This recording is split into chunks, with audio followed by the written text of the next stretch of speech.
बोली गजानंद गणपति महाराज की जय। काशी विश्वनाथ भगवान की जय। मुक्तिबोध परिवार में आप सभी का स्वागत है। इस बार मैं आपके सामने प्रस्तुत हुआ हूं करवा चौथ व्रत के नियमों को लेकर के, और उम्मीद करता हूं कि आपको वह नियम अवश्य पसंद आएंगे और सार्वभौमिक हैं। कई प्रकार की जिज्ञासाएं, प्रश्न हमारे मन में करवा चौथ के व्रत को लेकर के होते हैं। करवा चौथ का व्रत सभी सौभाग्यवती स्त्रियां पति की लंबी आयु के लिए, सुख शांति समृद्धि के लिए करती हैं और ये सभी को करना चाहिए। इसी प्रमुख व्रत को लेकर के उसके कुछ नियम जो मुझे लगते हैं कि आप सभी को उससे अवगत कराना चाहिए, लेकर के प्रस्तुत हुआ हूं। और कई प्रकार के प्रश्न, कोई भी तीज त्योहार आता है तो हम लोगों के पास प्रश्न आने लगते हैं कि कब करना है, कैसे करना है, क्या नियम है। तो आज मैं बात करूंगा करवा चौथ के कुछ विशेष नियमों के बारे में जो सार्वभौमिक है। बोलिए गजानंद गणपति महाराज की जय। अभी तक यदि आपने चैनल को सब्सक्राइब नहीं किया हो तो करबद्ध प्रार्थना है, चैनल को सब्सक्राइब करें दक्षिणा स्वरूप। तो करवा चौथ का व्रत सौभाग्यवती स्त्रियां करती हैं। अब कुंवारी कन्याओं को यह व्रत करना चाहिए कि नहीं करना चाहिए? तो देखिए, शास्त्र का जहां तक मत है, कुंवारी कन्याओं को यह व्रत नहीं करना चाहिए।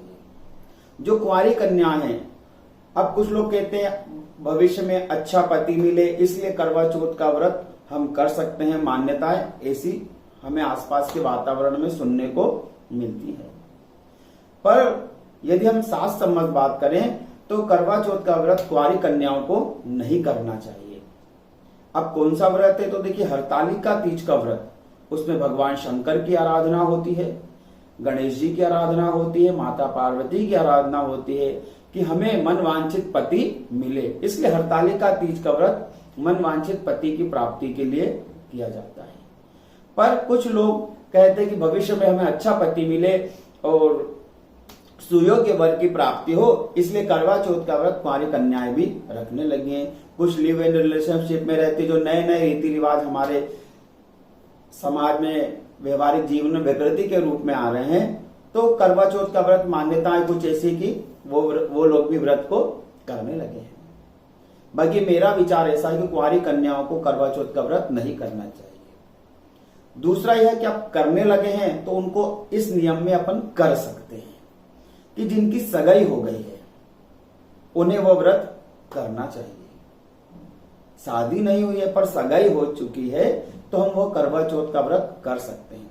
अब कुंवारी कन्याएं जिन्हें नहीं करना चाहिए और सगाई हो गई है जिन्हें करवा चौथ का व्रत करना चाहिए, उनके लिए जो सौभाग्यवती हैं, जो शादीशुदा महिलाएं हैं, माताएं बहनें हैं, जो वो व्रत करते, उनसे कुछ नियम व्रत के भिन्न कुंवारी कन्याओं के लिए या जिनकी सगाई हो गई है उनके लिए व्रत के नियम में पहले बता रहा हूं कि देखिए, उनको एक तो निर्जला व्रत नहीं करना है, मतलब वो अपनी स्वेच्छा से चाय पानी फलहार कर सकती है। दूसरा यह कि उन्हें चंद्रोदय का रास्ता नहीं देखना है।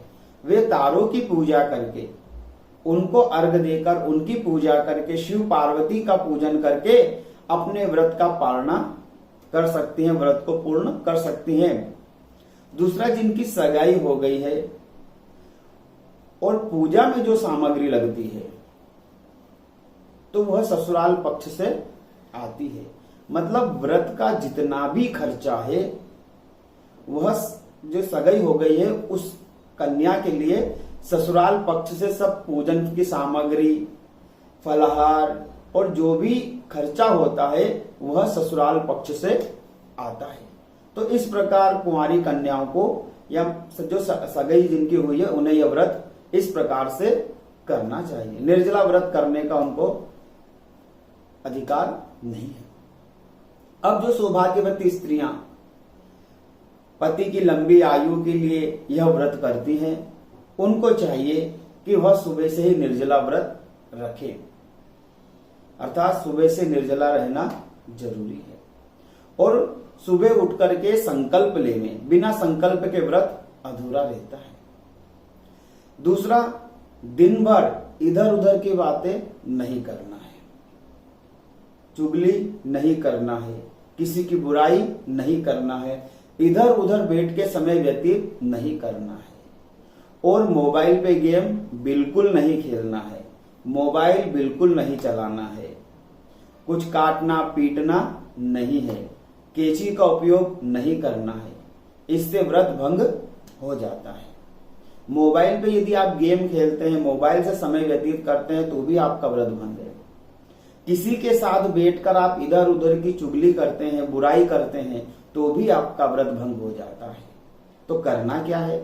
तो देखिए, करवा चौथ के दिन अपने मन को प्रातः काल से सात्विक रखना चाहिए, भगवान का पूजन करना चाहिए, भजन करना चाहिए, भगवान से संबंधित कार्य हमें करना चाहिए। सुबह से लेकर शाम तक हमें सात्विक रहना चाहिए, उस दिन कोई काटा पीटा नहीं करना चाहिए, और विशेष बात की उस दिन ब्यूटी पार्लर नहीं जाना चाहिए। यदि आप ब्यूटी पार्लर चले गए हैं तो आपका व्रत भंग हो जाएगा। यदि आपको ब्यूटी पार्लर जाना है, वो कोई काम है आवश्यक के समय के हिसाब से, तो आप 1 या 2 दिन पूर्व जाएं। पर व्रत वाले दिन, कोई सा भी व्रत हो, यदि हम उस दिन ब्यूटी पार्लर जाते हैं तो वह व्रत भंग हो जाता है। दूसरा, हम 16 श्रृंगार अवश्य करें, 16 श्रृंगार में कोई कमी ना रखें। अच्छा, दूसरा, अदला बदली करके 16 श्रृंगार ना करें कि हमें साड़ी नहीं मिली है तो हमने किसी से मांग के साड़ी पहन ली है, हमें चूड़ी मैचिंग की नहीं मिली है तो हमने मांग के चूड़ी पहन ली, टीकी यदि हमें मैचिंग की नहीं मिली है या सेट के साथ नहीं मिली है तो हमने मांग।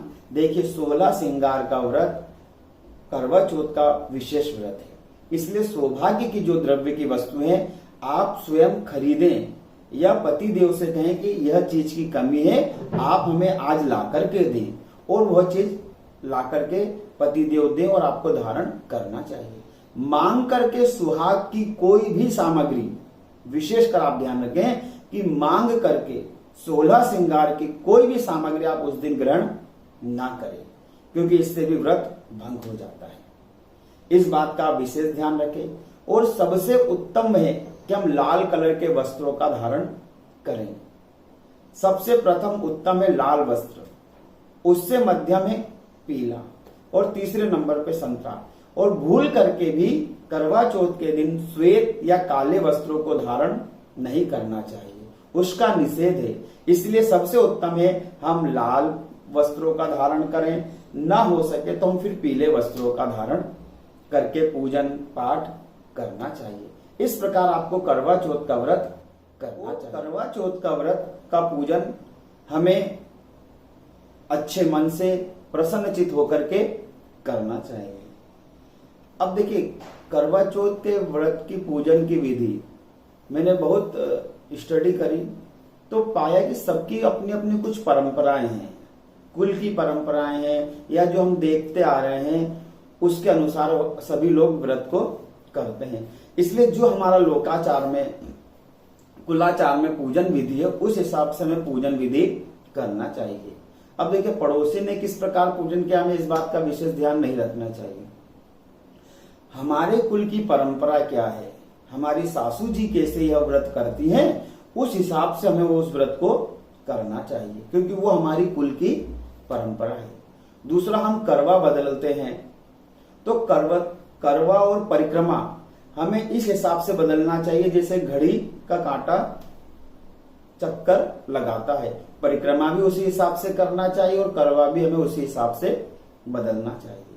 दूसरा, सौभाग्य की वस्तु हमें नहीं देना चाहिए। सफेद चीज, चावल, दूध, शक्कर आज हमें दान नहीं करना चाहिए। और दूसरा कि आजकल एक नया वातावरण हो गया है कि हम लोग कुछ कार्य करवा चौथ के व्रत के दिन ऐसे करते हैं जिससे वह व्रत भंग हो जाता है। इसलिए करवा चौथ का व्रत हम जब करें तो यम नियम पालन करें, ब्रह्मचर्य का पालन करें। यदि हम ब्रह्मचर्य का पालन उस दिन नहीं करते हैं तो अन्य व्रतों की तरह भी यह करवा चौथ का व्रत भंग हो जाता है। और जो भी हमारी कुल की परंपरा है उसके अनुसार हमें यह व्रत को करना चाहिए। और दूसरे दिन जो सामग्री पूजन पाठ की है या तो विसर्जन योग्य है तो हम उसे विसर्जन कर दें, यदि दान देने योग्य है तो हम दान दे देना चाहिए। और जो करवा है, जो हमारा नियमित करवा, उसको हमेशा अपने पास रखना चाहिए। अच्छा, और जो दूसरा हम पति देव को जल पिलाते हैं वह करवा अलग रखना चाहिए, पूजन का करवा अलग होना चाहिए और एक करवा दान का अलग होना चाहिए। हालांकि ये इसमें कुछ नियमों में भिन्नता है, तो आप अपनी कुल की परंपरा का अनुसरण करते हुए करवा चौथ का व्रत करें। आप सभी को करवा चौथ के व्रत की बहुत बहुत शुभकामना है। उम्मीद करता हूं कि आपको यह वीडियो पसंद आया और इस चैनल को सब्सक्राइब करें और अपने जवाब प्रति उत्तर मुझे अवश्य दें, जिससे मुझे अगला वीडियो बनाने की प्रेरणा मिलती रहे। सभी को जय श्री।